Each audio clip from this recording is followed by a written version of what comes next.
Yeah, anyways, great 5-minute chat at the networking event a few weeks ago. yeah, exactly. It was a good time.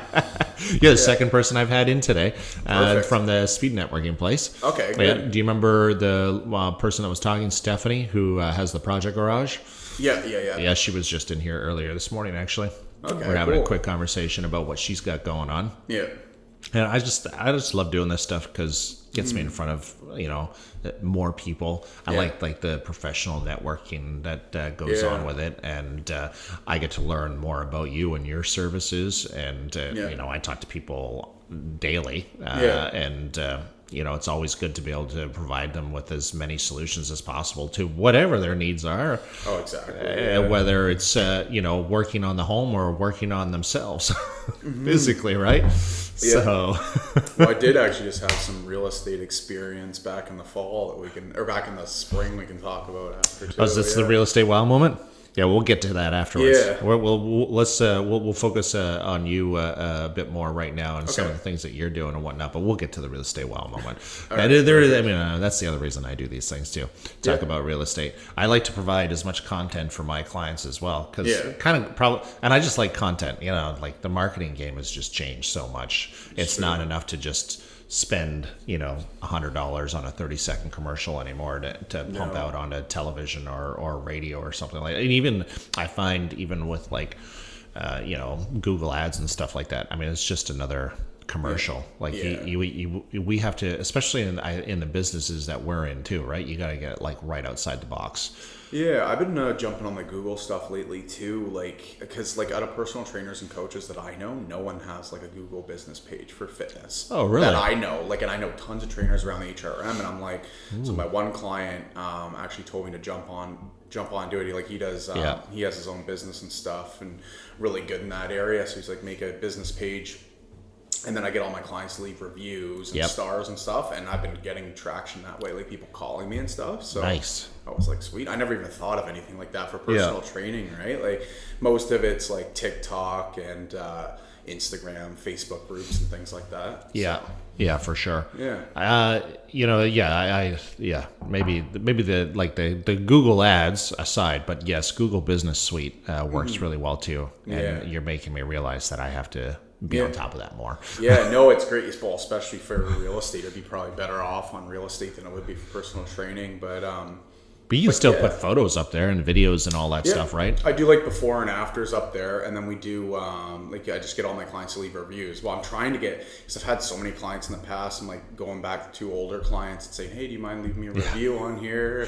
Just something short, right? And like, I think I got like 20 something up there now, but I'm trying to get more and more. Well, that's good. That's more than I have. But no, it's good. And then we do like before and after pictures, and that's go great. That way, yeah. So how did you decide that? So you were working previously. You're holding down a couple of different jobs right now. Yeah. But half the time you're focusing on your personal fitness. Mm-hmm. So what are you looking for when maybe that's the wrong. Who's your ideal client?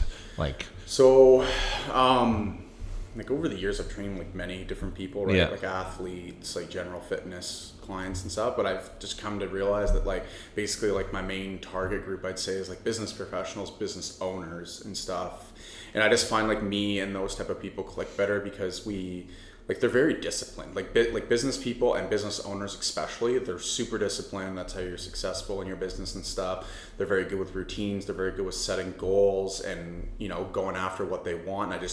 And I'm a personal trainer where I just want to make sure my clients get the best results as possible, right? And I only like hardworking people. You can only do so much with people that are kind of lazy and stuff, right? And then eventually I get irritated, and they're wasting their money if they're doing that, right? And they're wasting my time. And at the end of the day, for me, it's not about making money. It's about getting people results, right? Mm-hmm. If it was about making money, I'd be doing something else, that's for sure. But yeah, so just people that are really hardworking and driven, and that tends to be the audience's business professionals and business owners and stuff. It's true. Yeah. I mean, I'm sure you'd be happy to take their money. It's up to them to get across the finish line, though. You're right. If true, you can't see those results at the end, it's not very satisfactory, even for yourself. Exactly. Like I've had clients in the past, like where I've been with them for like a year, and then we get to the end of the year, and like back when I was like Good Life, and they barely have any results, like nothing to show for it. Right. They spent thousands of dollars, and then at the end of the day, it makes me look like a bad trainer too, right? Right. It's like I can't force them to come to their sessions. I can't force them to do things. I can only provide like the plan, and you know, it's up to you whether or not you want to execute it. Yep. So that's right. But nobody's holding a gun to their head.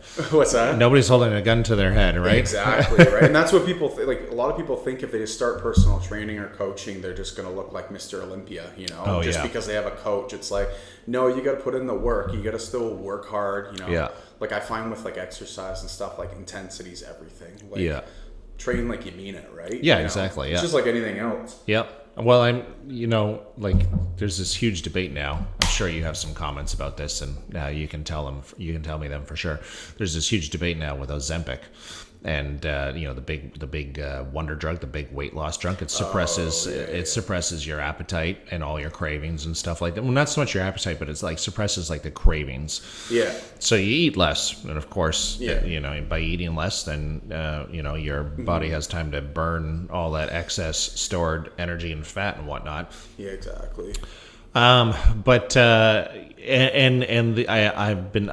heard and I've read that the weight loss is like almost immediate. Like you start to notice like right away, like the pounds just start to fall off with Ozempic. So it must really really curb your cravings and your appetite for the weight loss to be so dramatic that you notice it right away. Because I told you back at the networking event there, I've lost about 80 pounds since January 1st. Crazy. Just from counting calories, just by doing the work, right? Just by doing the work consistently, exactly. Yeah. And so then you get these crazy drugs like Ozempic that comes through, and nobody learns anything. So their expectation is I want to lose weight, and I want to lose it fast. And how am I going to do that? Well, there's this new drug out there, and you can take it, and you're going to lose weight. But I don't think you actually, I don't know, maybe I'm judging a whole slew of the population here by saying this, but I don't think you learn anything from consuming a drug that does the work for you.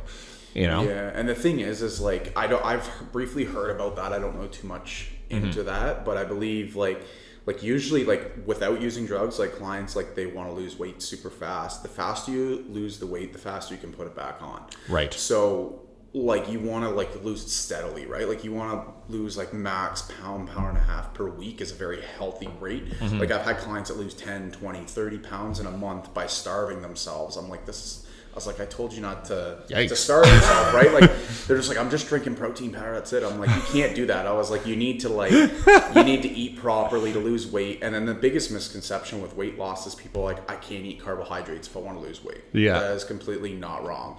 Wrong. You just need to know how to like work the carbohydrates and like where to structure them in, right? Like fasting is like the best thing for losing weight, right? Yeah. Intermittent fasting. Carbohydrates are your best friend. Like if you don't have carbohydrates, you don't have an energy source, right? For your day-to-day life. Exactly. So that's why I'm not a big fan of the keto diet. But some people it works for. I'm diabetic, so I could never even do that myself. Right. But there's lots of different things that people do. Like I just like slow and steady is the best way to do it consistently over a period of time. And it's true. Yeah. I mean, you're not, like you said, if you lose your weight so quickly, you're going to put it on extremely quick. Because again, I think for me, I think it circles back to that. Well, did you learn anything when you lost that, when you did the work to lose that weight? Did you learn? Like for me, I lost for the month of January, I think I lost about 5 pounds in the month of January, maybe 10 pounds by the time I got to the beginning of February.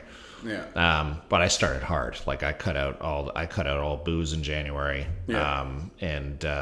Because I cut out the booze, I was going to bed earlier. That's a big one for weight loss. Like it's not always just the booze. It's like what comes after a night of drinking. Like what are you eating after drinking? No one's going home and having a salad and a chicken breast. You want to get pizza, right? Like, so that's the biggest thing. And just keeping, just disciplined over that long period of time. People just expect to see results like that overnight. And some people, everyone's different genetically. Like some people can get results real fast, like newbie gains or newbie, as they say. Yeah. But yeah, it's different with everyone. Have you like, it must be a real pleasure to see some of your older clients like still maintaining themselves in the condition and the form that they reached when they probably stopped. Because I imagine is there like, or maybe not. I don't know. Maybe I misunderstand the whole industry. But is there a certain point where some of your clients are like, all right, I've achieved my gains, and you've given me my plan, and I'm going to maintain this on my own. Does that happen a lot, or do we people keep working with you? Well, I've had both, right? Yeah. Like, I mean, like you're not, like every client you have, you're not going to keep them for the rest of your life. Yeah.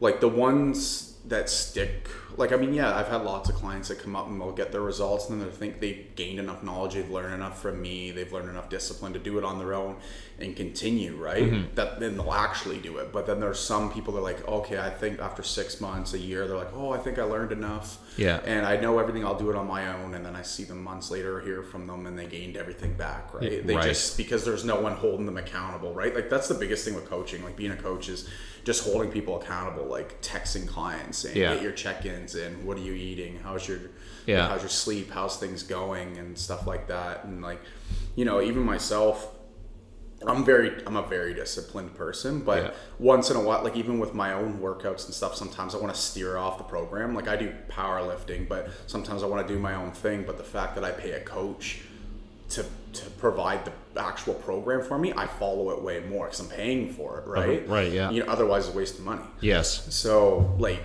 it kind of depends on the person, right? Some people do really good, and then some people just kind of fall apart and just always need that guidance. Yeah. Nothing wrong with that. No, there isn't anything wrong with that, right? Yeah. Like it's like a lot of my clients I have, the biggest thing is they need me just for the discipline, just someone to like push them, like, come on, let's go do this. Are you submitting your check-ins? Are you eating properly? Just to follow up with them, right? Yeah. The check-ins, it's an interesting point because there seems to be a lot of like back and forth. People are always like, weight loss is like, you should be conscious of it, and what your I don't know, what is it, the BMI or what is it? Body mass index. Yeah, you should always be aware of like where you are age-wise versus your sex versus your weight, blah, blah, blah, blah, blah, so on and so forth. And, so there's a lot of opinions about, you need to have a more natural approach to it versus there are some people that are like, nope, you have to check in like weekly, you have to like get on the scale or what. I myself, when I first started losing the weight, I weighed myself every single day for like the first few months. Yeah. And that started driving me crazy because you're like the weight just fluctuated crazy, right? Yeah. So then I went to every Friday. I just weigh myself on Friday before the weekend. So it's like your own check-in for yourself. Right? Yeah. And I feel like I would not be able to. I feel like if I don't do that, then there's no way for me to be accountable or to be able to track any progress. Exactly. Like it's like anything, right? Like with school, for example. Like when you go to school and you're going into an exam, do you study or do you just go in and do the exam? I was a terrible student. Yeah, so was I. I mean, I did do that. Lots of times I was terrible, but we knew that we shouldn't. Yeah, we knew, right? So like on average, most people study because they know they'll probably fail the exam if they don't do it. Right. But the thing with the gym is like you need to prepare outside of the gym. You need to eat properly, sleep good, hydrate, and be ready for the gym. You can't just go to the gym, train real hard, and then not eat, not do anything else, right? Because it goes hand in hand. It's like a lifestyle. It should be a lifestyle. Yes. Right. Yes. And that's why I try and tell people like health is wealth, right? Like so many people will be like, I can't work out. I can't do this today. I have to work.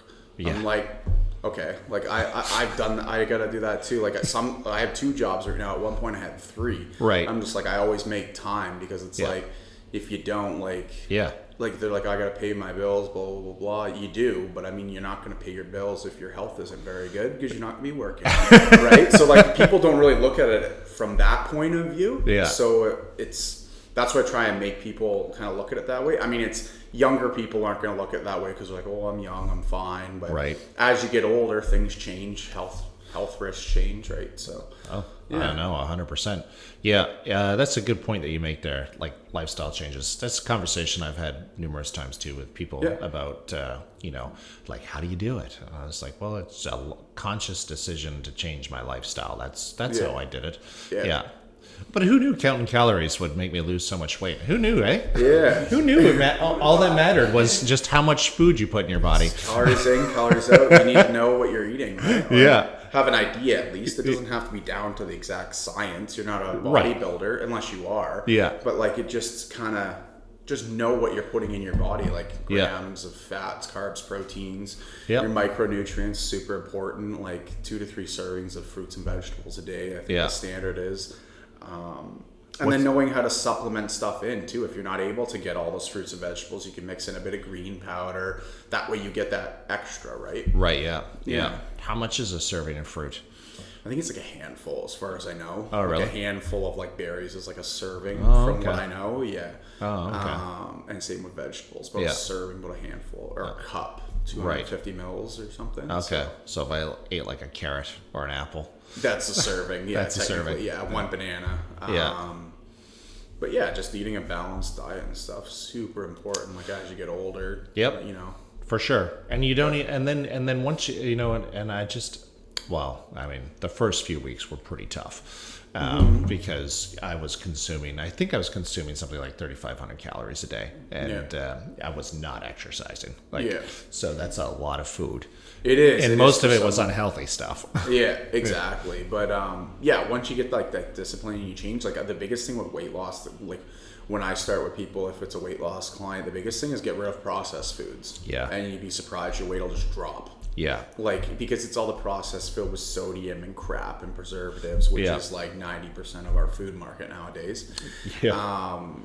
And it kind of sucks in today's day and age because you want people to eat healthy and good, but the healthier food and everything's so expensive compared to the processed food and fast food and stuff. So it's kind of a tricky situation, but it's true. Yeah. And I think that also speaks to lifestyle change or lifestyle choices as well, because the healthier stuff is going to be stuff that you are actually going to prepare, right? Yeah. As opposed to pulling out of the freezer and throwing it in the oven for 20 minutes. Exactly. And I've been there. You get home after a long day, and you're like, the last thing I want to do is cook. That's like I've been there myself as well. Like I try and prep my meals. So kind of how I do it for myself is like I eat like 4 meals a day. I'll make my breakfast at home real quick in the morning, which would be like some yogurt and some berries and things like that. And then I'll have some oatmeal, and then my first lunch, I guess you'd say, like I prep my actual lunch and my dinner, and I'll do it 3-4 days in advance. So I'll prep like 6 meals or so. Yeah.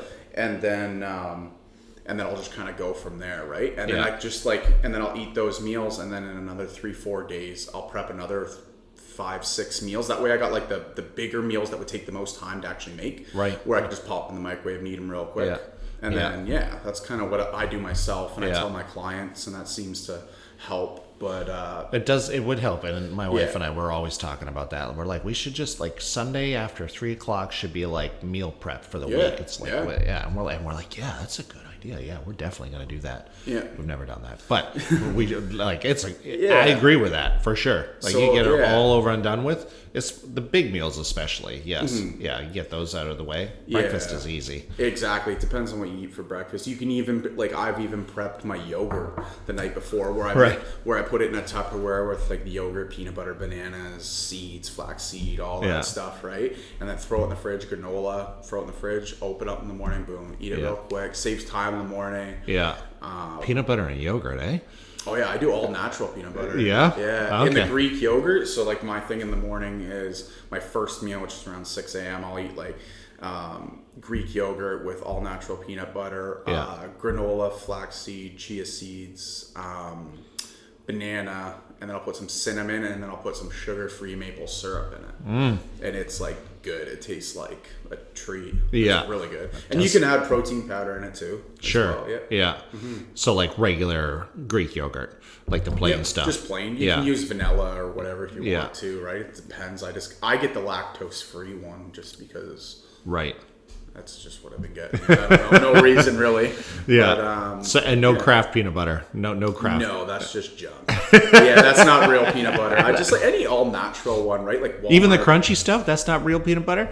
The all natural crunchy is. But, okay. You can get like if you shop at Walmart, that's where I get my groceries. You can get like the all natural crunchy peanut butter or regular all natural. And it's cheaper than the craft. Oh, really? Actually, yeah. Oh, okay. So it tastes good, but it's not as like sweet as a regular peanut butter. Right. It's more just, peanutty. Yeah. Yeah. And super healthy for you, obviously. Yeah, for sure. So, yeah.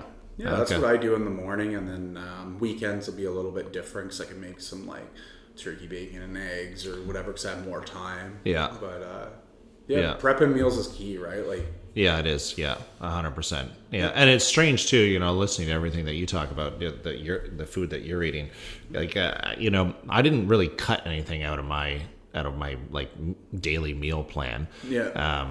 But I did minimize the amount of what I was consuming. Yeah. And so counting the calories was like, I didn't realize it at the time because I was like, so I used to go to the gym all the time. And I've got terrible back now, sciatica, the whole 9 yards. It's very hard for me to find a routine. I know that I just have to like grin and bear it for the first couple of weeks to work through all of that, but it's tough because it hurts so much. So then I tried, and I was overweight and I was fat, and I was like, I can't live like that. I was sweating just getting up and down the stairs. Oh yeah, yeah, that's not fun. And so I was like, I don't know. I heard this thing about fasting. Micro-fasting seemed to be like the key, right? So I tried that this time last year, and that went okay. But I don't like drinking my coffee black. Yeah. And I like having my coffee in the morning, so that was always a problem. So as soon as I had that milk, right, that breaks the whole thing, right? And then I just like breakfast too much. Mm-hmm. And I know the whole idea with micro-fasting is like, picking a certain time of the day that works for you. But the thing is I had to be fast in the morning because there's you're just so busy during the day. You come home at the end of the day, you're starving. I can't not eat after 3:00 in the afternoon. Yeah, that's like the best way to do it. Like there's lots of different ways to fast. Like clients that I get to do fasting, it's usually I cut their food off at like 8 or so p.m. and they'll fast till like noon. So what's that? Works out to be like 12 to 16 hour fast, depending on the person, right? Some people can do like a 12-hour or an 8-hour one, like right. And also, if you're gonna eat, like if you're a weight loss client, you don't necessarily need to fast. Like you can still eat lots of food in the morning. Mm-hmm. It's just like the best thing in the morning, if you are going to eat, is higher fat and higher protein. Because the thing with carbs is if you get up in the morning and blast a bunch of carbs, so when you get out of bed, naturally your blood sugar starts to raise, just like your blood pressure, because you're waking up. Yeah. So this is from a diabetic standpoint. Like myself, I don't really have any carbs when I first get up because my blood sugar is already starting to elevate on its own because I'm waking up. So if I get that and I start hammering a bunch of carbs, my blood sugar is just going to spike through the roof. And if you're a weight loss client, like your body needs to be insulin sensitive, right? To actually lose weight. So if you're blasting all these carbs like too much, like when someone's overweight, they're less insulin sensitive, they're more resistant. Yeah. And that's how they gain body fat, right? Right. So you won't actually lose weight and gain muscle unless your body comes back to like proper insulin sensitivity, and you do that by a good diet and exercise and sleep and water and all that, right? Mm-hmm. So that's kind of why I don't do a lot of carbs first thing in the morning, because my blood sugar will go flying through the roof even if I have a little bit. That's why I just have like a... What does that do exactly once, like if your blood sugars go, like what does that do for you for the rest of the day? Well, it could tailspin the rest of my blood sugars throughout the day. So if I take insulin and eat at other points in the day, it could still remain high and stuff. Yeah. I find like I've tried everything. I've had diabetes since I was like 12. Yeah. I'm 28 now. Okay. So I know a ton about it. So I just find it works best if I just do higher fat, higher protein in the morning. if you do higher protein, you're going to stay full for longer anyways, right? True. It takes longer to digest. Yeah. And if you have any carbs, like you can have a bit of fruit. Like I have berries in my meal, like a handful of berries. I think it's like 8 grams of carbs. So that's not going to do anything to my blood sugar. Right. But if you have 20, 30 plus grams of carbs, it's going to spike it. And I just find like it's better to do that. And I work most of my carbohydrates and stuff out pre-workout and post-workout, like the biggest amounts. Yeah. And taper them off going into the evening. And I find my blood sugars tend to stay pretty stable doing that myself. That doesn't mean everyone's going to be like that, though. Sure, yeah. So, different things, different stress for different folks. But yeah, the biggest thing with weight loss is it's insulin resistance, right? That's why people can't lose weight. So you need to improve insulin sensitivity to actually get the weight down. Yeah. And and for them to learn that, they have to give you a call and sign up. They do. Yeah, me or another coach. No, you. It's all about you. We're talking about you. Hopefully me. But yeah, it's super important to know. That's the biggest thing. Like with weight loss, like clients, they don't know a lot about insulin resistance and insulin sensitivity and stuff because you need to have that under control. And that's how type 2 diabetes comes about, right? Like when people get older and they gain a lot of weight, a lot of body fat, they become more resistant to insulin. And then eventually your pancreas keeps pumping out insulin. Yeah. And then eventually it's like, okay, I can't pump out anymore. I'm done. And it shuts off. Right. Or it slows down, and that's where you become pre-diabetic. And then when it shuts off, you're type 2. Well, basically type 2, when it shuts off, it's almost shut off. Yeah. And then you have to start taking medication. But the thing is like, being type 2 or being pre-diabetic, you can reverse it. Right. But once if you're type 2 and you keep pushing it worse and your pancreas completely shuts down, then you become type 1, then there's no reversing nothing. No reversing that. Yeah, for me it was genetics though. So I had a really healthy lifestyle my whole life. I just all of a sudden just developed diabetes type 1 when I was 12. So there's nothing I could really do about that. Yep. But not at 12. no, like I ate balanced meals. Like my parents always made, meat, potatoes, vegetables, like really healthy, played sports, so really thin. Like I wasn't overweight or anything. Yeah. So I guess it depends on the person. Like everything's a little bit different. Yeah. Yeah. Type 2 diabetes get more and more and more common nowadays. Like as people get older and the way the food market is and stuff. Yeah.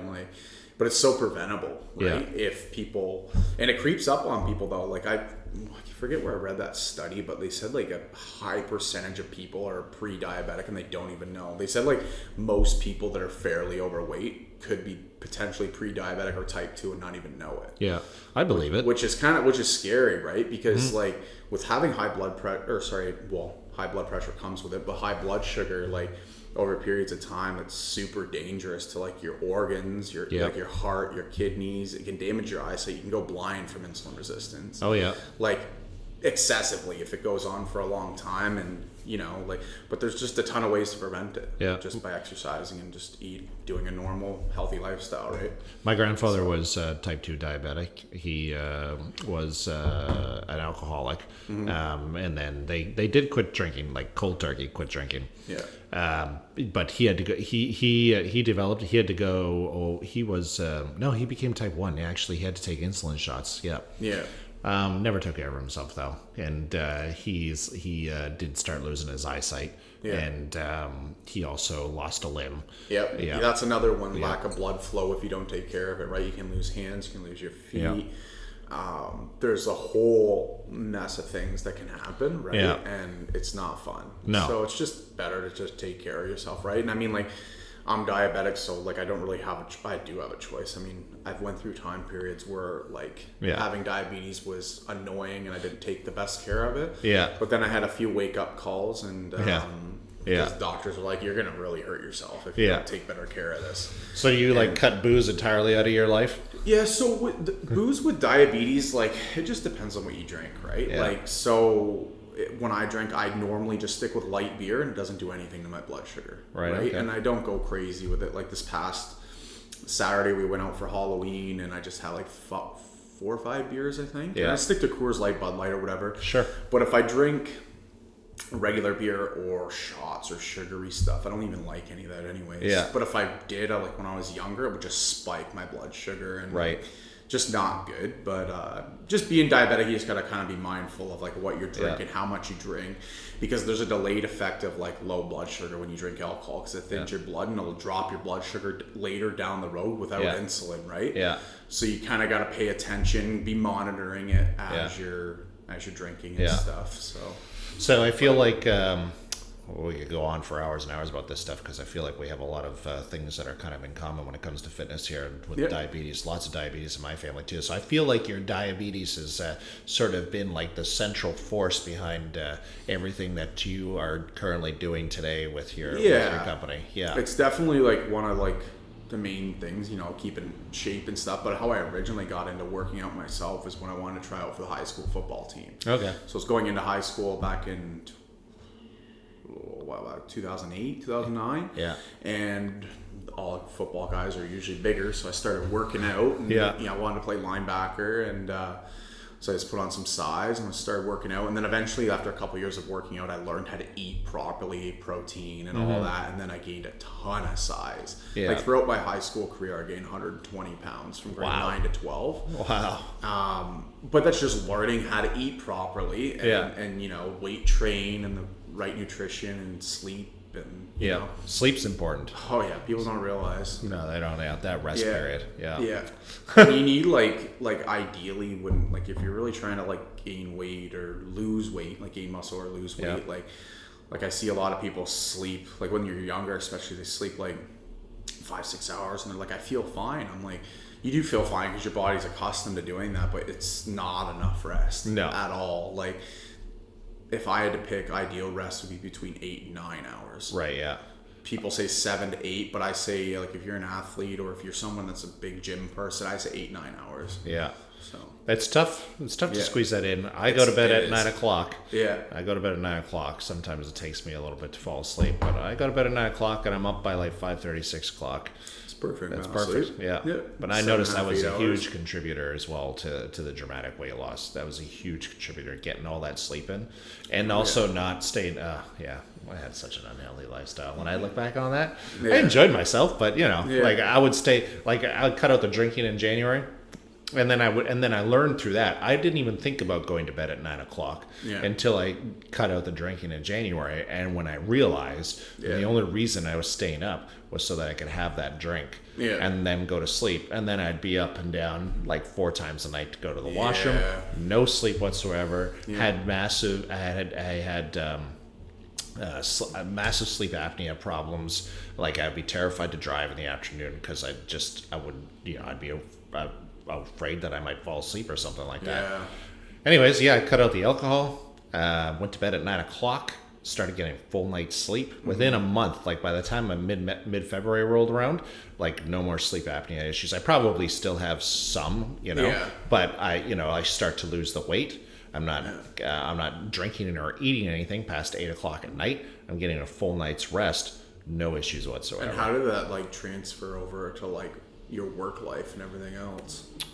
Great. You feel a lot better. You feel more mentally sharp and stuff, right? Like people don't realize like people say like I said, like 5-6 hours sleep they'll be sleeping for, and they're like, I feel fine. I'm like, actually get like 8-9 hours for a extended period of time. You'll see the difference, like how much better you actually feel. And things like that, because the people that are sleeping 5-6 hours, like I feel good, but they have 12 cups of coffee a day, and it's like, okay, well I'm sure you do feel good. See, I got a bit of a caffeine addiction myself. Me too. I sleep fairly good though. Like I toss and turn with anxiety a little bit in my sleep sometimes, but I normally go to bed between 9 and 10 p.m. and I get up anywhere from 5:30 to 6:30 range, usually 6-ish, 5:45 most days.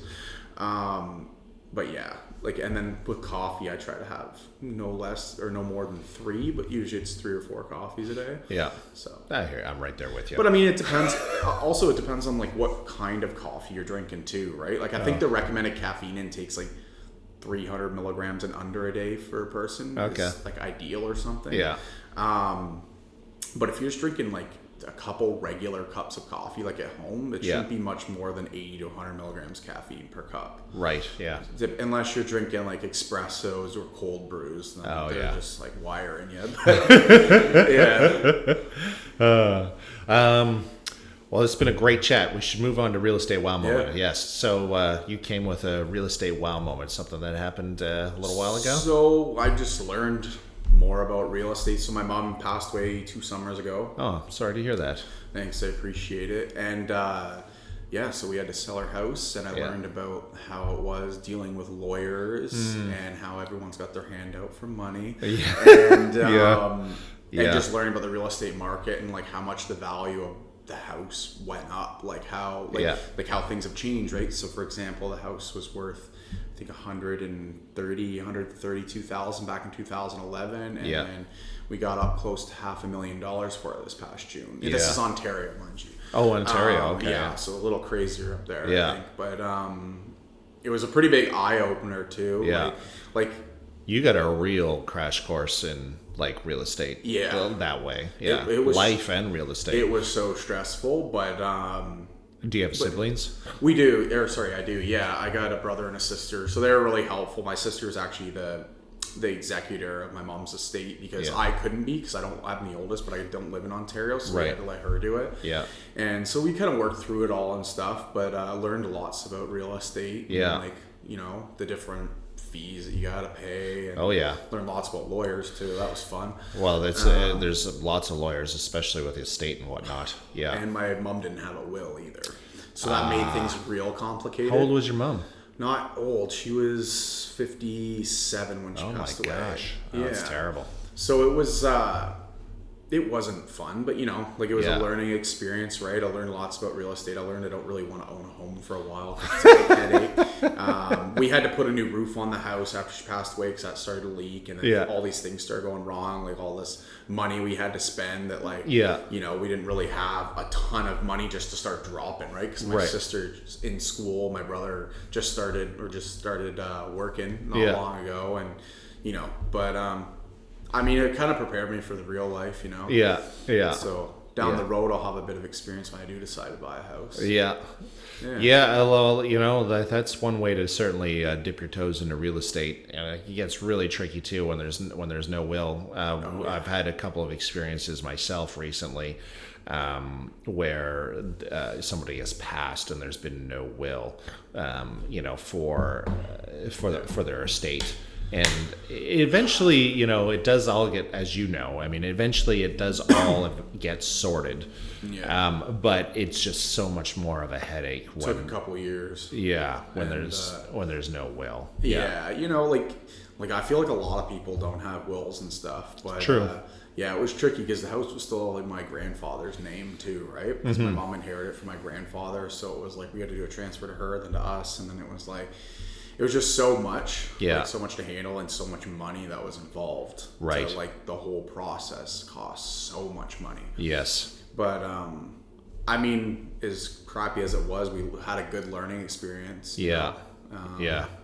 Well, you entered the real estate world in a negative way. Yeah, unfortunately, but not advisable. But life happens, and sometimes there's nothing you can do about it. I'm sure your next experience will be a bit more positive one because it'll be your first home. I'm assuming it'll be your first. I don't think it could get worse than that one. Exactly. Knock on wood. Yeah. Hopefully it's only up from there. Yeah. When you're ready to get back into real estate. Yeah. Yeah, I do want to get a house eventually, though. Sometime, I'm hoping the next couple of years. We'll see. Well, this is the place to get it. Yeah, exactly. Yeah. You're from Ontario, or? Yeah. Oh, okay. From. You came out here for school? Yeah, I went to St. Mary's. Okay. Yeah, I moved out here almost 9 years ago, 2014. Right, Summer, yeah. Okay. Just kind of stuck around ever since. Where in Ontario? Brantford. So, okay. Right beside Hamilton, if you don't know where that is. Because no one does. No, I know exactly where that is. I'm from Ontario myself. I grew up in Toronto, so I'm familiar with Brantford. Yeah. You'd be surprised. A lot of people from Toronto don't even know where Brantford is. Yeah. It's wild. Really? Yeah. Oh, wow. Yeah. But if you're a big hockey fan, you'll know where Wayne Gretzky's from then. That's right, yeah. So that's the only claim to fame that city's got. Yeah. So. And then I've got friends that live in Brantford right now too. Yeah. Is it Brantford or Burlington? I get the B's mixed up. I know. Brantford and Burlington. I do get them mixed up sometimes. And Brampton. Yeah, the 3 B's. Bradford. Bradford too. Yeah, I forgot about Bradford. Yeah. Yeah. Yeah, people always get Brantford mixed in with Brampton all the time. Yeah. I'm like, it's close. That one's a little easier for me, is Brampton's like right on the edge of northwest Toronto right there. Yeah, exactly. That one's a little easier for me. But the Burlington, Brantford, and Bradford, yeah, I get those three. I always get those 3 mixed up. Close, yeah. Born and raised in Toronto. Yeah. Yeah. Well, do you want to, so you've got a podcast, you're on Instagram. Tell everybody where they can find you when they need your service. Yep. So I guess probably the best way to get hold of me would be Instagram. That's usually what I use the most with coaching. Yeah. So my handle is @TeepleNader. Don't laugh at the name. It was a football nickname from back in the day. Yeah, I just kind of kept that handle ever since. So Instagram, I mean, I have LinkedIn as well under Dylan Teeple, Facebook as well, and yeah, those are mainly the main ones. I mean, you can email me at dtfcoaching23@gmail.com. Yeah. Other than that, yeah, that's the best. And your podcast? Oh, so my podcast is called The Next Level Podcast. So we kind of just cover like nutrition, fitness. We dive into powerlifting because me and my coach are powerlifters. Yep. And yeah, we do an episode every week on Saturday. Okay. So, yeah. Great. All right. We're on Spotify as well. Yeah. Check that out. Wherever you get your podcasts. Yeah, pretty much. YouTube. Yeah. Great. Well, hey, thanks for coming in. Yeah, no problem at all. I appreciate it. Cheers.